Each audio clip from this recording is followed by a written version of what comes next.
कल हम लोग पढ़े थे बाबू, लास्ट टॉपिक है संवहन वेग का प्रयोग करके ओम के नियम का सत्यापन। ये कल पढ़े थे, क्लियर है। अब इससे आगे बढ़ते हैं हम लोग। कल बता ही देते हैं क्या क्या पढ़े थे। कल पढ़े थे विश्रांति काल, संवहन वेग और विद्युत धारा के बीच संबंध, संवहन वेग के अनुसार ओम के नियम का सत्यापन। आज अगला टॉपिक है धारा घनत्व। धारा घनत्व को किससे दिखाते हैं बाबू? जैसे विद्युत धारा और अनुप्रस्थ काट के क्षेत्रफल के अनुपात को धारा घनत्व कहते हैं।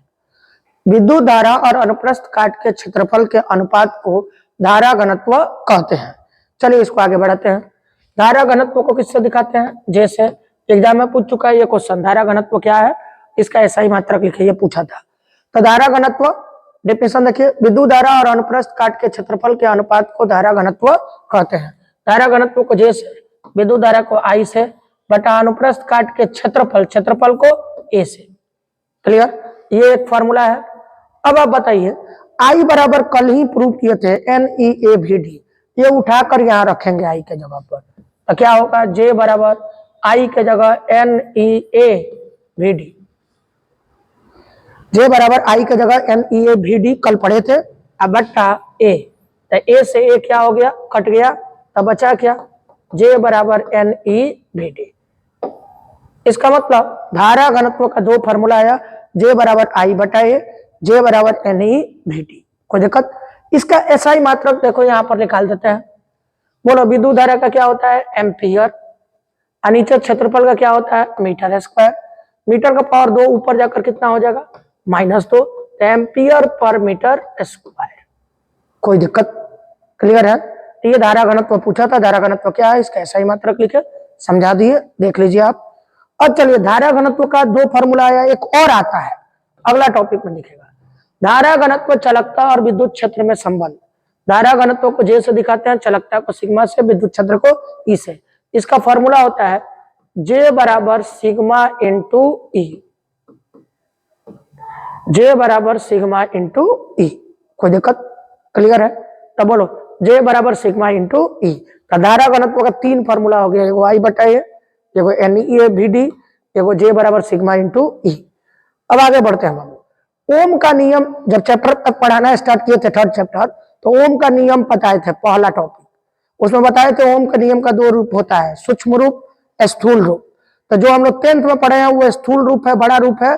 ओम का नियम V बराबर IR, तो वो तो पढ़े हैं, लेकिन एक वो सूक्ष्म रूप होता है वो नहीं पढ़े, वो अभी प्रूव कर दिखाते हैं।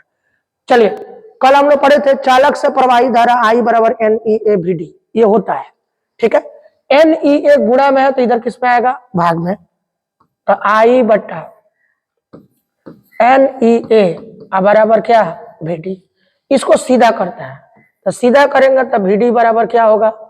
I बटा NEA। कोई दिक्कत? अब हम लोग पहले से अभी थोड़ी देर पहले पढ़े हैं धारा घनत्व, ये वाला J बराबर I बटा A, J बराबर I बटा A होता है। तो देखो यहाँ पर I है, यहाँ पर A है, तो I बटा A के जगह क्या रख सकते हैं? J। तो क्या होगा?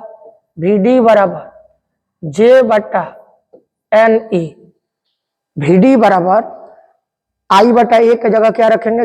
J बटा NE। अभी पिछला टॉपिक ही पढ़े हैं, J बराबर सिग्मा इंटू E। देखो यहाँ पर लिखा गया J बराबर सिग्मा इंटू E, तो J के जगह रखेंगे सिग्मा इंटू E, J के जगह क्या रखेंगे? सिग्मा इंटू E, और नीचे NE। यही है ओम के नियम का सूक्ष्म रूप, ओम के नियम का सूक्ष्म रूप, ओम के नियम का सूक्ष्म रूप। अभी तक पूछा नहीं है एग्जाम में, लेकिन ऐसे ही पूछ देगा, ओम के नियम के सूक्ष्म रूप का व्यंजक प्राप्त करें, तो ऐसे आपको निकालना पड़ेगा। कोई दिक्कत? आगे बढ़ते हैं हम। अब आगे का टॉपिक हम लोग को आज पढ़ना है, संचायक सेल का आंतरिक प्रतिरोध कम क्यों होता है। ये क्वेश्चन है, टॉपिक नहीं है। संचायक सेल का आंतरिक प्रतिरोध कम क्यों होता है? संचायक सेल का आकार बड़ा होता है। संचायक सेल मतलब द्वितीयक सेल, केमिस्ट्री में भी पढ़ाए थे, दो बर्तन था, एक एक रॉड रखे थे, तार से जोड़ दिए थे। तो संचायक सेल का आकार बड़ा होता है और उनके प्लेटों के बीच की दूरी अधिक होती है, जिसके कारण इसका ध्रुवण कम होता है, इसलिए इस सेल का आंतरिक प्रतिरोध भी कम हो जाता है। फिर से देखिए, संचायक सेल का आकार बड़ा होता है और इनके प्लेटों के बीच की दूरी अधिक होती है, जिसके कारण इसका ध्रुवण कम हो जाता है, इसलिए संचायक सेल का आंतरिक प्रतिरोध कम हो जाता है। कोई दिक्कत? आगे बढ़ते हैं हम। अब टॉपिक पढ़ना है तापयुग्मी, थर्मोयुग्म, थर्मोकपल। ये असाइनमेंट पे नहीं है क्वेश्चन, ध्यान से देखिएगा। यह तापमान मापने का यंत्र है जो दो अलग अलग धातुओं से मिलकर बना होता है। यह तापमान मापने का यंत्र है जो दो अलग अलग धातुओं से मिलकर बना होता है। यह सीबेक प्रभाव पर कार्य करता है। कौन प्रभाव पर कार्य करता है? सीबेक प्रभाव पर कार्य करता है। तो अब प्रॉब्लम यह है कि यह सीबेक प्रभाव है क्या। ठीक है, अभी थोड़ी देर में यही टॉपिक स्टार्ट होगा, सीबेक प्रभाव जो समझाएंगे अभी थोड़ी देर में। तो बोलो, यह तापमान मापने का यंत्र है जो दो अलग अलग धातुओं से मिलकर बना होता है। यह सीबेक प्रभाव पर कार्य करता है। तापयुग्मी का ईएमएफ दो कारकों के कारण उत्पन्न होता है, दोनों सिरों के तापक्रम के कारण और दोनों धातुओं के कारण। कोई दिक्कत? क्लियर है? बात समझ में आया? अब हम लोग को पढ़ना है प्रभाव। तो प्रभाव की तरफ बढ़ते हैं। अब ध्यान से देखिएगा बाबू।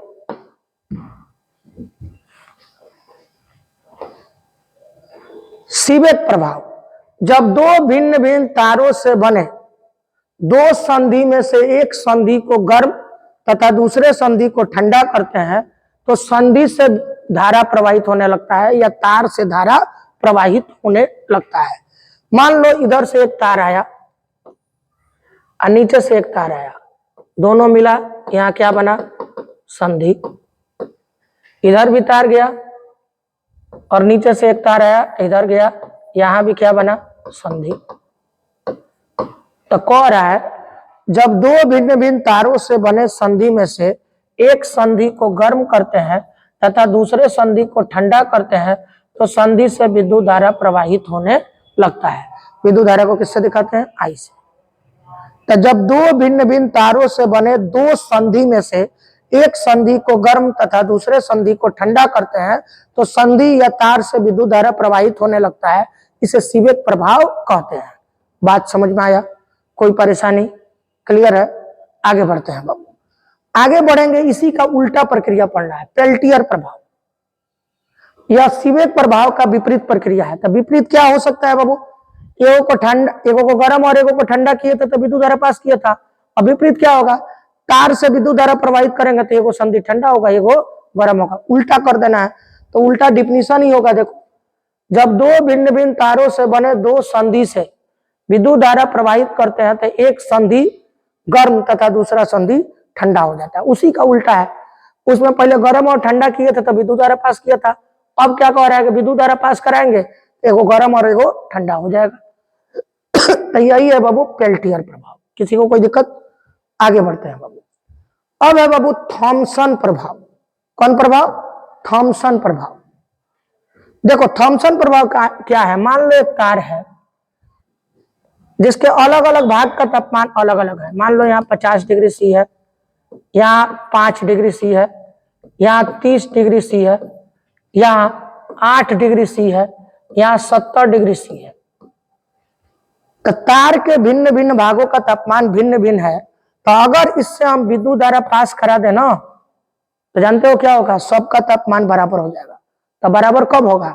जो ज्यादा है वो तापमान उत्सर्जित कर कम हो जाएगा, जो कम है तापमान अवशोषित कर अधिक हो जाएगा। तो सारा का तापमान क्या हो जाएगा? बराबर। तो विद्युत धारा आसानी से पास करेगा। कोई दिक्कत? तो देखो, वही डिफिनेशन लिखा गया है। किसी तार के भिन्न भिन्न भागों का तापमान भिन्न भिन्न होता है तो उस तार से विद्युत धारा प्रवाहित करते हैं तो उष्मा का अवशोषण, जो कम है वो उष्मा का अवशोषण करेगा और जो अधिक है वो उष्मा का क्या करेगा? उत्सर्जन। इसे ही थॉमसन प्रभाव कहते हैं। फिर से समझिए, जब किसी तार के भिन्न भिन्न भागों का तापमान भिन्न भिन्न होता है तो उससे विद्युत धारा प्रवाहित करते हैं तो उष्मा का अवशोषण, जिसका कम तापमान है वो अवशोषण करके अधिक होना चाहेगा, उष्मा का उत्सर्जन, जो अधिक है वो कम करना चाहेगा। तभी ना मेंटेन कर सब तापमान बराबर हो जाएगा। तो देखो, जब किसी तार के भिन्न भिन्न भाग का तापमान भिन्न भिन्न होता है तो तार से विद्युत धारा प्रवाहित करते हैं तो ऊष्मा का अवशोषण या उत्सर्जन होता है। इसे थॉमसन प्रभाव कहते हैं। बात समझ में आया? कोई दिक्कत? क्लियर है? अब आगे किसी टॉपिक की तरफ बढ़ेंगे। अब अगला टॉपिक पढ़ेंगे किरचॉफ या किरचॉफ या किरचॉफ या किरचॉफ का नियम। कौनों नाम लिख देता है, 4 तरह का नाम लिखेगा। कभी किरचॉफ लिखेगा, कभी किरचॉफ लिखेगा, कभी किरचॉफ लिखेगा, कभी किरचॉफ लिखेगा। इंग्लिश में एक नाम होता है किरचॉफ्स लॉ। तो ये नियम पढ़ना है। 5-6 बार एग्जाम में ये क्वेश्चन आ चुका है, शॉर्ट क्वेश्चन में भी, लॉन्ग क्वेश्चन में भी किसी क्वेश्चन के साथ जोड़कर आता है। ध्यान से बाबू। तो किरचॉफ का 2 नियम होता है। प्रथम नियम, जिसको संधि नियम भी कहते हैं और जंक्शन नियम भी कहते हैं। तो इसका डिफिनीशन होता है किसी संधि पर सभी धाराओं का बीजगणितीय योग शून्य होता है। मान लो कहीं तार का संधि है, वहां जितना भी धारा आएगा उसका सबका जोड़ बीजगणितीय योग क्या होगा? शून्य होगा। तो किसी संधि पर सभी धाराओं का बीजगणितीय योग शून्य होता है।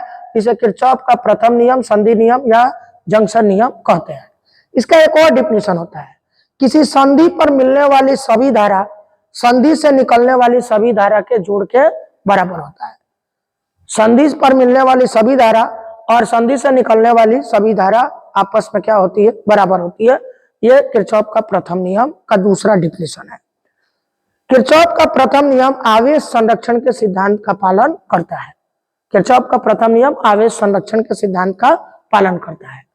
क्यों करता है थोड़ी देर में बताते हैं, क्योंकि ये भी क्वेश्चन एग्जाम में पूछा जा सकता है कि क्यों आवेश संरक्षण के सिद्धांत का पालन करता है। एक बार और देख लीजिए। अब किरचॉफ का 2 नियम होता है, प्रथम नियम संधि नियम या जंक्शन नियम। किसी संधि पर सभी धाराओं का बीजगणितीय योग शून्य होता है। सभी धारा का जोड़ को सिग्मा से दिखाते हैं। जोड़ को सिग्मा से, किसका जोड़? धारा का। धारा को आई, सभी धारा का बीजगणितीय योग शून्य होता है तो सिग्मा आई बराबर 0। कभी कभी ऑब्जेक्टिव में लिख देता है। किसी संधि पर मिलने वाली कुल धारा किसी संधि से निकलने वाली कुल धारा के बराबर होती है। इसे भी किरचॉफ का प्रथम नियम, संधि नियम या जंक्शन नियम कहते हैं। किरचॉफ का प्रथम नियम आवेश संरक्षण के सिद्धांत का पालन करता है। अब आगे बढ़ते हैं बाबू किरचॉफ के द्वितीय नियम की तरफ।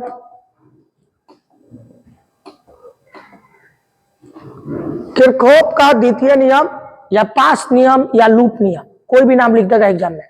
3 गो नाम है। किसी बंद परिपथ में प्रवाहित धारा और प्रतिरोध के गुणनफल का योग परिपथ के सिरों पर लगे विद्युत वाहक बल के बराबर होता है। थोड़ा डिफिनेशन हार्ड है।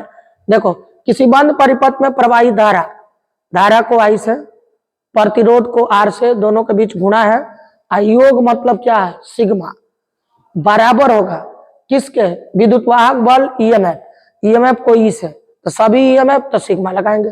सिग्मा IR बराबर सिग्मा ई। या सिंपल डिफिनेशन है इसका है किसी बंद परिपथ में सभी विभवांतर या ईएमएफ का बीजगणितीय योग शून्य होता है। सिग्मा V बराबर 0 या सिग्मा E बराबर 0। कोई दिक्कत? किसी बंद परिपथ में सभी विभवांतर और ईएमएफ का बीजगणितीय योग शून्य होता है। इसका प्रथम नियम में क्या था? प्रथम नियम में था किसी संधि पर मिलने वाली सभी धाराओं का बीजगणितीय योग शून्य होता है। चलो, किरचॉफ का द्वितीय नियम ऊर्जा संरक्षण के सिद्धांत का पालन करता है। पहला नियम आवेश संरक्षण के सिद्धांत का पालन किया, दूसरा नियम ऊर्जा संरक्षण के सिद्धांत का पालन करता है। बात समझ में आया? क्लियर हुआ? कोई परेशानी? अब पढ़ते हैं ये सब कैसे होता है। ठीक है, अभी पढ़े हैं बाबू किरचॉफ का प्रथम नियम और द्वितीय नियम। तो उसमें बताए थे प्रथम नियम आवेश संरक्षण के सिद्धांत का पालन करता है। तो क्यों करता है? देखो, ये क्वेश्चन पूछा नहीं है लेकिन पूछ सकता है। किरचॉफ का प्रथम नियम आवेश संरक्षण का पालन करता है। क्यों? किरचॉफ का प्रथम नियम आवेश संरक्षण का पालन करता है क्योंकि संधि से मिलने वाली सभी धाराओं का योग उस संधि से निकलने वाली सभी धाराओं के योग के बराबर होता है। ये तो डिफिनीशन ही था। किरचॉफ का प्रथम नियम आवेश संरक्षण के सिद्धांत का पालन करता है क्योंकि संधि से मिलने वाली सभी धाराओं का जोड़ उस संधि से निकलने वाली सभी धाराओं के योग के बराबर होता है। अब देखिए, इसी पर एक क्वेश्चन, किरचॉफ का द्वितीय नियम ऊर्जा संरक्षण का पालन करता है। तो क्यों करता है वो भी क्वेश्चन पूछा है। किरचॉफ का द्वितीय नियम ऊर्जा संरक्षण का नियम है, समझाएं या पालन करता है क्यों। क्वेश्चन थोड़ा घुमा सकता है। तो देखिए हम फार्मूला पढ़े हैं, V बराबर W बटा Q। W कार्य है, कार्य को ऊर्जा बोल सकते हैं, तो V बराबर U बटा Q। ये U ऊर्जा है, Q आवेश है, आइए V वोल्टेज है। तो देखो क्या लिखा गया है, ऊर्जा प्रति इकाई, बट्टा को प्रति बोलते हैं, ऊर्जा प्रति इकाई आवेश को वोल्टेज के रूप में परिभाषित करते हैं। तो सही है, ऊर्जा प्रति इकाई आवेश को वोल्टेज के रूप में परिभाषित करते हैं। अतः कुल ऊर्जा प्रति इकाई आवेश जो प्राप्त करता है वह कुल ऊर्जा प्रति इकाई आवेश क्षय के बराबर होता है। मतलब जितना ऊर्जा ये प्राप्त करता है उतना ही के बराबर ऊर्जा ये क्षय कर देता है। तो बाबू जितना प्राप्त किया उतना क्षय किया, तो ना ऊर्जा बढ़ा ना घटा, ना ऊर्जा बढ़ा ना घटा, ऊर्जा संरक्षित रहा, इसलिए ये ऊर्जा संरक्षण के नियम का पालन करता है। बात समझ में आया? एक बार और देखिए, ऊर्जा प्रति इकाई आवेश को वोल्टेज के रूप में परिभाषित करते हैं। अतः कुल ऊर्जा प्रति इकाई आवेश जो प्राप्त करता है वह कुल ऊर्जा प्रति इकाई आवेश क्षय कर देता है, उसी के बराबर क्या कर देता है, क्षय कर देता है। तो जितना ऊर्जा प्राप्त किया उतना ऊर्जा क्षय कर दिया, तो ना ऊर्जा बढ़ा ना घटा, ऊर्जा बराबर रह गया, मतलब ऊर्जा संरक्षित हो गया, इसलिए यह ऊर्जा संरक्षण के नियम का पालन करता है। क्लियर है बाबू? बात समझ में आया? आज के लिए यही क्लास ओवर होता है। Bye bye.